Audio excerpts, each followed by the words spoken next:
Hi guys, നമ്മൾ ഇന്ന് ഇതുപോലത്തെ ഒരു കാർഡ്ബോർഡ് പീസ് മാത്രം വെച്ചിട്ട് അടിപൊളി ഒരു ക്രാഫ്റ്റ് ചെയ്തെടുക്കുന്നത് എങ്ങനെയെന്ന് നോക്കാം. അതിനാദ്യം ആ കാർഡ്ബോർഡ് പീസിൽ ഇതുപോലെ ഞാൻ പിരിത്തെടുക്കുകയാണ് കേട്ടോ. നമുക്ക് ഈ ഒരു പീസാണ് എൻ്റെ ലെഫ്റ്റ് ഹാൻഡിൽ ഇരിക്കുന്ന ആ ഒരു പീസാണ് കേട്ടോ ആവശ്യം. അതിനുശേഷം ഞാൻ ആ കാർഡ്ബോർഡ് പീസ് ജസ്റ്റ് ഒന്ന് തിരിച്ച് വെച്ചിട്ട് ഇതുപോലെ കുറേ ലീഫിൻ്റെ ഷേപ്പ് അടയാളപ്പെടുത്തി എടുത്തിട്ടുണ്ട്. അത് ഞാൻ ഇതുപോലെ കത്രിക ഉപയോഗിച്ചിട്ട് ജസ്റ്റ് ഒന്ന് കട്ട് ചെയ്തെടുക്കുകയാണ് കേട്ടോ. കട്ട് ചെയ്ത ലീഫിനൊക്കെ ഒന്ന് ഒറിജിനാലിറ്റി തോന്നിക്കാൻ വേണ്ടി സൈഡിൽ കൂടെ ഒന്ന് ലെവൽ ചെയ്ത് കട്ട് ചെയ്ത് കൊടുക്കുമ്പോഴത്തേക്ക് ഒറിജിനൽ ലീഫ് പോലെ തോന്നിക്കും കേട്ടോ.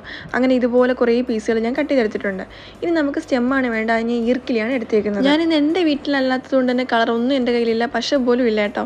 അതിനുള്ള സാധനം വെച്ചിട്ടാണ് ഞാൻ ഇന്ന് ക്രാഫ്റ്റ് ചെയ്യുന്നത്.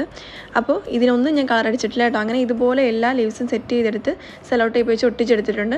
അതിനുശേഷം ഒന്ന് കളറിങ്ങിനായിട്ട് ജസ്റ്റ് സ്കെച്ച് മാത്രമേ എൻ്റെ ഉള്ളൂ.